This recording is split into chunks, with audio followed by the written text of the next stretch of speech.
Hello, my name is Christopher. And I'm Jennifer. Welcome to Becoming Gonzales. Here we are today on the first episode of our podcast. We're very excited. We have a lot to tell you, but what do you want to start with today, babe? Well, we're going to just talk about how we met and so forth. Basically, our first extravaganza of a year. Yes, and it was extravagant. It seems like it was just yesterday. Sometimes when I stop and think about it, time passed really fast. So basically, we're just going to jump right in and say how we met. You want to say how we met? Or do you want me to? Well, you might have to refresh parts and pieces of my memory, but we met at Publix shopping at one of the Publix grocery stores, right? Yes. Yeah. You were with a gentleman at that time, right? Yes, I was, and it wasn't the best relationship, but it's okay. We're just gonna skip that part. And I was coming out of a long, horrendous relationship. I mean, not overtly horrendous, but it wasn't for me. Yeah, and basically we were working together at Publix, and at the time he liked somebody else, and I was trying to set them up, but me and Chris were like really good friends, and so we were just talking and getting to know each other, just acting like normal friends. She was scoping me out. Okay, if you say so. I was clueless. I had no idea what was going on. And what'd your friend tell you? And my good friend at the time, he kept saying, Jennifer's hitting on you. I was like, no, she's not hitting on me. She got some boyfriend. And I didn't know that her and her boyfriend had a bad relationship. Like, from what we could see on what they were showing everybody, y'all had a good relationship. I mean, I could see bits and pieces of y'all arguing, but nobody knew it was as bad as it was. Yeah. So, and we all worked together. That was the thing. We all worked together. Yeah, it was a fun time. And time at Publix. I remember we went to Waffle House that one time. Oh, Lord have mercy. And y'all were arguing the whole time, and I had no idea. And Jennifer kept showing me a bunch of photos of herself. They were appropriate photos, but I didn't realize what she was. Dancing days. Yeah, I didn't realize that she was basically trying to get her boyfriend at the time to get jealous. Because he was flirting with another female that was there. And that was a female that I was trying to flirt with. Oh my goodness. Needless to say, we were young and dumb. But anyways, so fast forwarding, me and my boyfriend ended up breaking up. Right. Chris and I were just still talking as friends, and I was venting to him, and then eventually a couple months later, I know how that turned out. Me and him started talking. Started talking. I don't think it was a couple months later. It's like a week or so later. Okay, well, anyways, we were running fast, okay? Hey, Full force. This is 2020. You know how people be doing these days. This was not in 2020. Well, this was around that time. This was like the end of 2017, okay? Right. But I'm just saying, in regards to everything, especially when you don't really have a moral compass, so to speak, more so when you're 17, 18, 19, 20. In this day and age, it takes a matter of weeks and days before you're with somebody. Because of the phones and the technology and everything. And we did work together, so we saw each other pretty much every day. On top of you were just spending a lot of time with me outside of work. Yeah. And we both, at that time in our lives, were not attending church. I mean, I was attending church, but I wasn't practicing as a Christian. I was just going to church. So I did a lot of stuff with her that doesn't line up with premarital stuff. Yeah, a lot of premarital stuff that I'm sure we'll get into eventually. Yeah, I was gonna talk to you if you wanted to say how were you raised in church and all that stuff. You could tell the people about that. I was raised in church. I was raised in monotheism, the belief that there is only one God, specifically apostolic Pentecostal, following the teachings of the apostles, following the teachings of the Holy Bible. Right. I believe the entirety of the Bible, from Genesis to Revelation. And that's how I was raised. Deuteronomy 6:4. Hear, O Israel, the Lord our God is one Lord. Yep. But at that time when I met Chris, he wasn't actively in church, and I was asking him one day if he had a church, because I've been looking for a church since I've moved to Tennessee. Right. That's where we live. And but I was born and raised in Arizona, and so when I moved out here, I was a young 16-year-old and going through all the emotions, losing all my family and friends, moving away from them, and starting a new life here in Tennessee. And for a while, I was looking for a church, and I attended different churches here in Tennessee, but I never found one that I really liked. Right. And when I met Chris, I asked him if he knew of a church, and he's like, yes, I'll take you to a church. Funny that you say that. And Right. so But you had never been in I've never been in a Pentecostal church. apostolic church. Right. So when I first went there, It was a lot to take in. Yes, I was like, y'all people are crazy. Running the aisles, falling out, all that stuff. Speaking in tongues. I didn't know what that stuff was. So when Chris was explaining to me afterwards, he was like, so what'd you think? We got a children's break. They just came out here and started talking to us. But Jennifer had never been a part of that lifestyle. And I think when she moved out here, she would have been 16. I would have been, 19 probably? About 19? Probably. I'm 4 years older than you. You're 3. You're 3 years. So I was 18 or 19 when you moved here, but we didn't know each other. Yeah, I was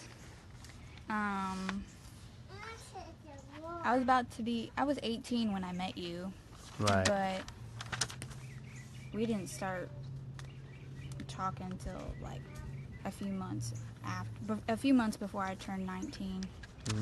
And yeah, but I got baptized a couple months later and filled with the Holy Ghost, and that was an experience because I was like, oh my gosh, this stuff is real. Like, I never would have thought I would get something like that, but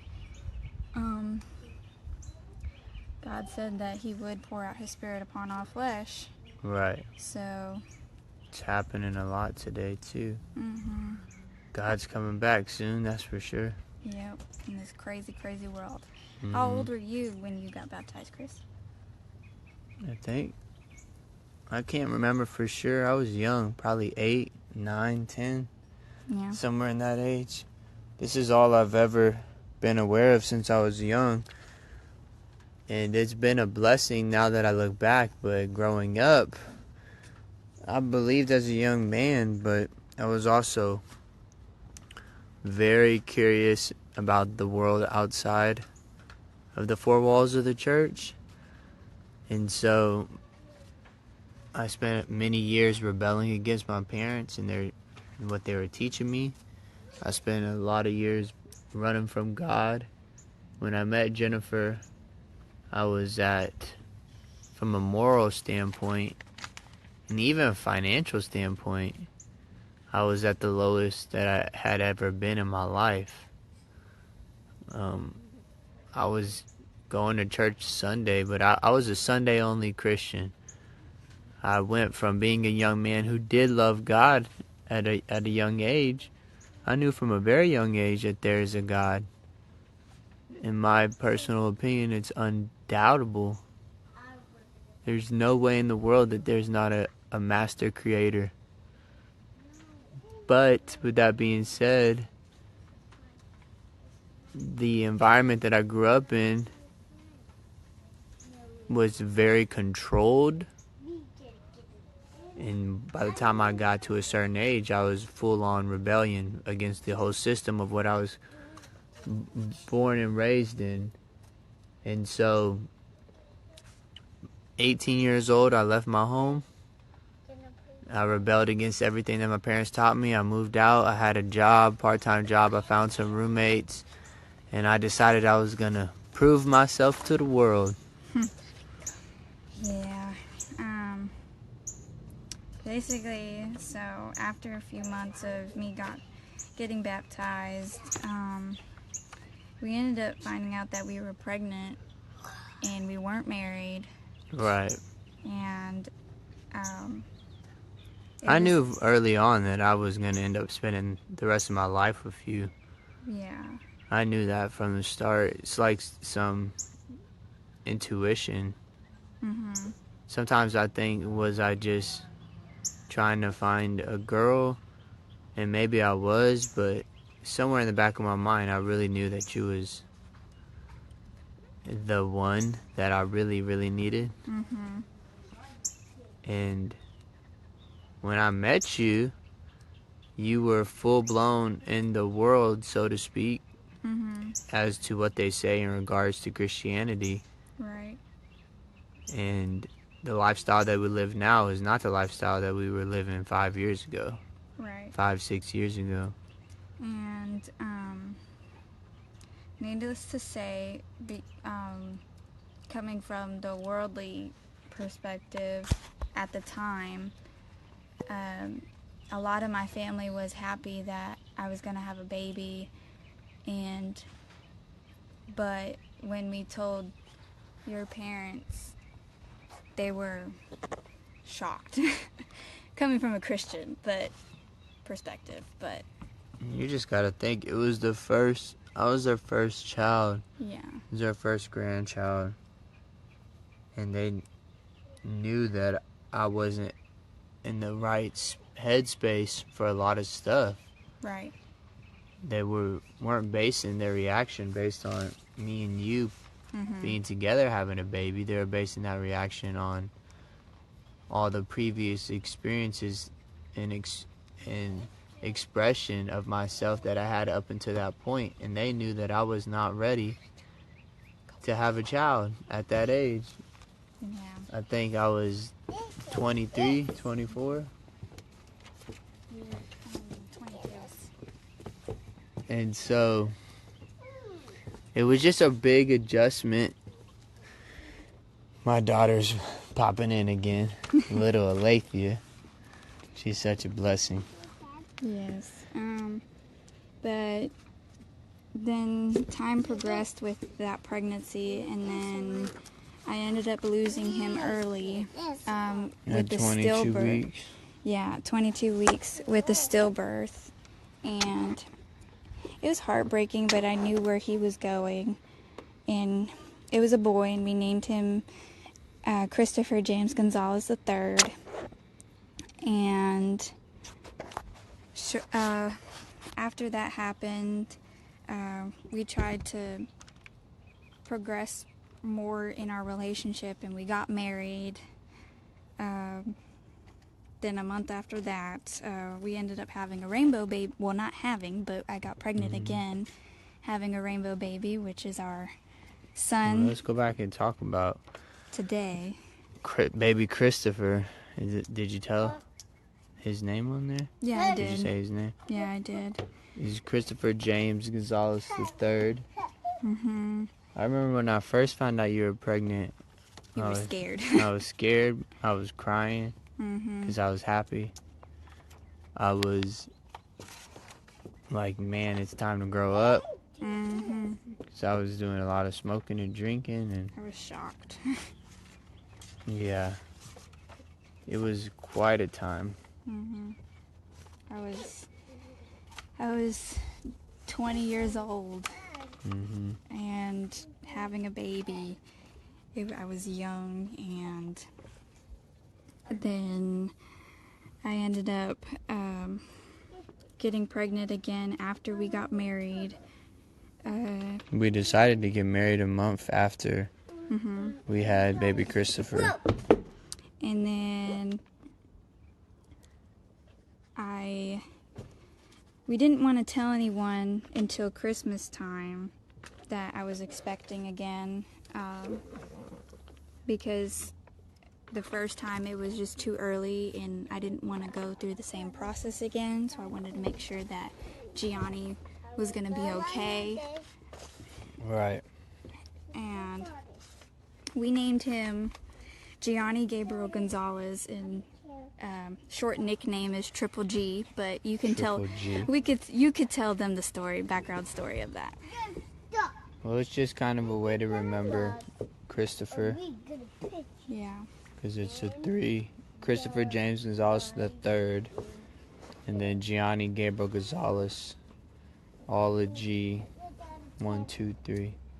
Just something that we kind of thought of back then, or I thought of back then. I remember holding my first son in my hand, telling him that I was never gonna look at life the same, and I didn't. I started shifting my thinking, but at the same time, it still took a few years to get exactly where we needed and should be in our relationship with the Lord. Yeah. And Gianni was born on my biological father's birthday, and so that's something that's cool that I like to think about. And I told my dad, I was like, happy birthday, you got a grandchild. And so they really love them. I have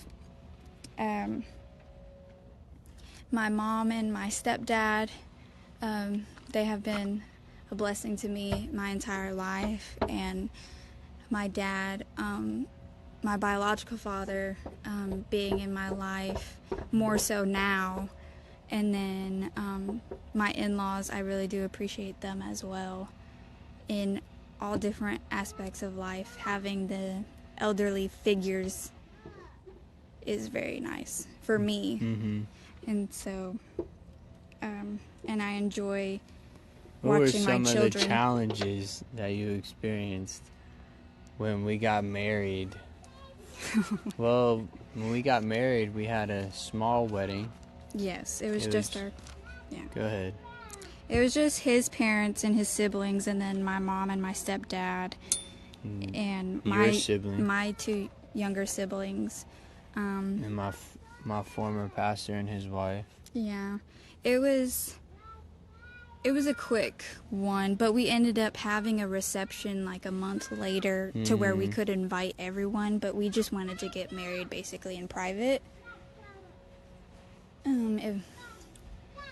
I wish that I could have planned a bigger one, but needless to, because that's how a lot of females are, but I'm glad we did the way that we did. Right. So there's that.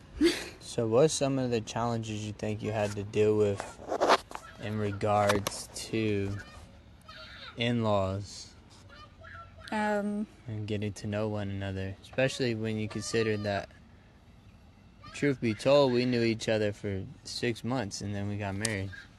Yeah. So our parents on both sides had no idea who we were to each other. Yeah, and so, but in the apostolic Pentecostal lifestyle, that's pretty normal, but I was still not fully committed to church. I got baptized and all that stuff, but we were still living in sin, and so still trying to make it right every single day with God. But I think that guys, you guys are gonna hear our children. Okay, we can't go anywhere in our house and try to get away from them. So y'all just gonna have to bear with us. But I mean, I've had a few ups and downs with my in-laws, but I think we've gotten better now. Right. but it wasn't easy. Oh, yes. It wasn't. It wasn't easy. I'll say that. No, But it wasn't. I think that's normal for every couple. I think it's normal that there's some things in that not everything that you guys agree with. And so you could either agree to disagree, or you can try to work things out. And I think it was hard in the beginning. I think it was hard to deal with conflict. Like growing up, I've always dealt with conflict. I always learned if you had a problem, why don't you talk about it? And when I met Chris, and anytime he had a problem with family or friends, he would never talk about it, and he would just build it up. And so I think that's something that we all learned together, is to talk about it, because To deal with conflict. yeah, and to talk about it, because before it was bad. Yeah, when you don't deal with conflict, it just has a way of festering.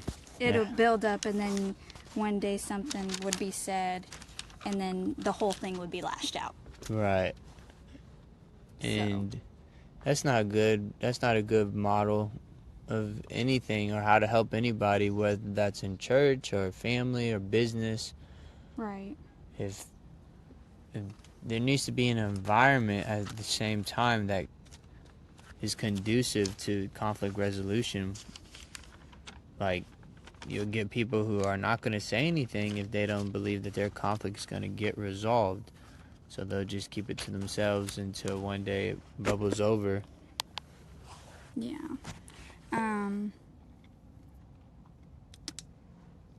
What do you think that you've dealt with both sides of parents after we got married, and still trying to figure out one another? Boundaries. Mm-hmm. I really think that was a big thing. Yeah. I think because I was so young and naive that I falsely had this idea in my head that once me and you got married, that my family, my parents, and your parents were just going to magically get along. Mm-hmm. As if there was never going to be a growing process, or as if there was never going to be growing pains. Right. And that's just not true. We went through a lot of arguments, or even if they weren't arguments, we went through a lot of cold wars. Having these little disagreements and acting like they're not a huge deal, but everybody knew deep down inside they were a huge deal. Right.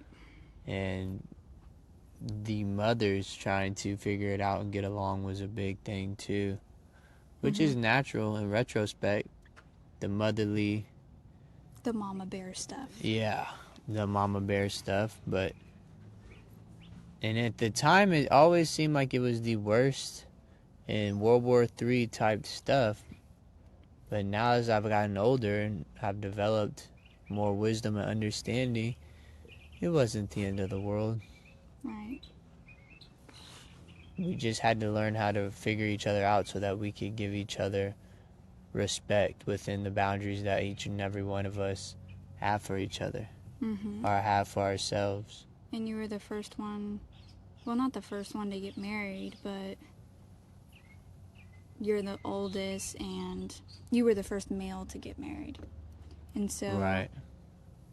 it was, and your mom's first baby. So.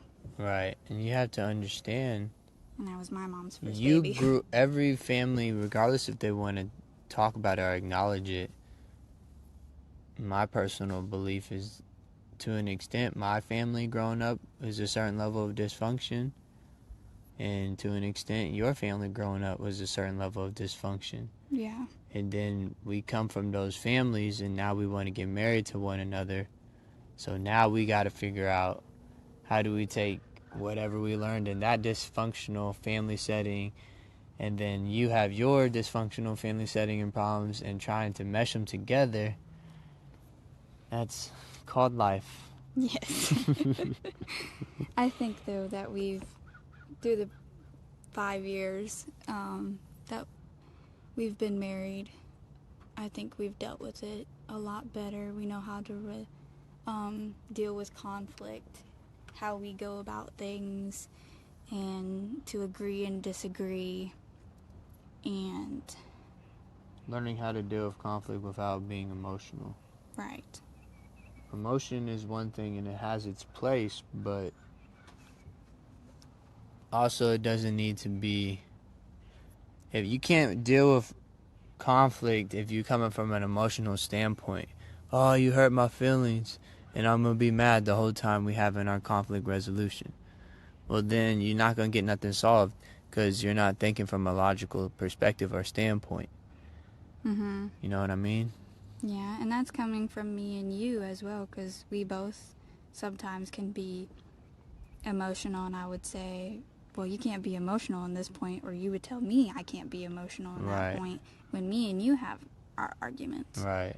But at least every couple should have an argument. If you don't have an argument with one another, I think you guys have a problem. Right. But Heated moments of fellowship. yes. If you don't have those, you might not.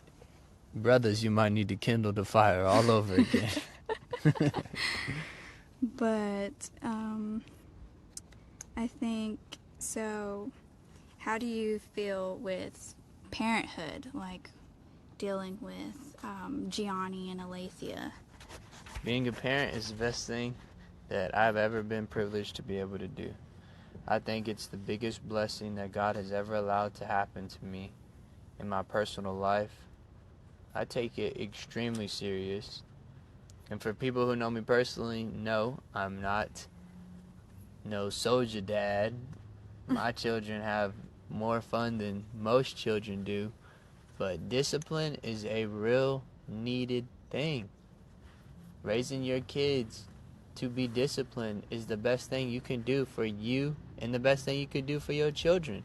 Right. The Bible is filled with numerous verses about disciplining your children, raising your children in the fear of the Lord, raising your children to respect the Lord. And it all starts with the father. The father is the number one ingredient to that. A father's role, in my personal opinion, is to submit myself to God, submit myself to His Word, submit myself to the process that He has me in for life, to lead by example, to lead my wife, to lead my children, to love my wife like Christ loved the church, to be willing to give my life for my wife. Not to boss her around. Exactly. And that's it. I would say when we first got together, there were days when I had to learn that. Mm-hmm. There weren't just days, there were weeks and months. Mm-hmm. Talk about it. But that's why Jennifer is my best friend, my helpmeet. Yeah, I heard You're something my the best other friend, day. You said what? I said you're my best friend too. I heard something the other day that said that in the Bible, helpmeet, it said that in the beginning, in Genesis, God made a woman for Adam because He said it was not good that Adam should be alone. He made him a helpmeet. And that is also can be translated in the Hebrew into something along the lines of a healthy adversary. So Jennifer, to me, is different than me, but that's the way that God created her. Right. That's the way that He wanted to create her. She's not going to be like me, and I'm not going to be like her. Everybody's different for a reason. Everybody's different for a reason. Specifically, male and female have roles to play, though. In this world, they try to say that gender is fluid now, and you could be any type of gender you want based on some scientific surgery or something. That's completely false. It's nothing about that is true. Mm-hmm. God made us male and female for a reason. We have roles to play, and when we play our roles, instead of bickering amongst one another about who's in charge of the family, Right, who's running the show, but we just play our role and we just go 100% in that role that God has given us, then you have a happy life. happy wife, happy life to an extent. I mean, it's putting God first in everything that we do. Yes. If Jennifer can trust me because she knows I'm not taking advantage of her, because what I'm doing in our life and by my actions, not just by my words, is showing her that I put God first in everything that I do. Yeah. And when she can see that, then she has an easier time submitting to my authority, because she doesn't think that I am taking advantage of her or being a tyrant. And submitting has been a big thing for both of us. But I think also when we first got together, a lot of people thought I was like brainwashed, and ever since I came to a Pentecostal apostolic church, Mm-hmm. I think God just really opened my eyes more, and I have more knowledge and wisdom of understanding, and Right. I'm not blind I'm still Jennifer. I'm just not dumb and naive. Like, I would be so nice Well, to everything. right. Like, Well, everybody's brainwashed to something. yeah. If you were just brainwashed to sin or brainwashed to whatever you were taught that was normal. Yeah. So everybody's brainwashed. That's why Muslims or any other religious group is going to be so hardcore about what they believe, because they're Right. grown and raised into that. So I mean, to an extent, everybody's brainwashed. Mm-hmm. You're either going to be brainwashed by religion or by society. Mm-hmm. But when you become an adult, you are a free will, have a person and as an individual. And I'm just grown up. exactly, you get to make decisions, and you get to live by those decisions, and you have the freedom to make those decisions. For instance, when me and my wife got together, and the monotheistic holiness standards for specifically Pentecostals and apostolics, we believe the Bible says that women shouldn't wear man's clothing. So for many, when I met Jennifer, she wore pants. This is just an example. But I never told her or forced her, hey, you're going to be with me, we're going to be together. You have to dress like this. Yeah. No, that wasn't the case at all. I did that all on my own, and it took a while. Mm-hmm. It took like a couple years or a year and a half before I Right. actually stopped cutting my hair, stopped wearing makeup. I never really liked to wear makeup that much anyways, because my face would always break out. Mm-hmm. But that's just coming from a perspective of he never forced me. Right. Because God gives us free will.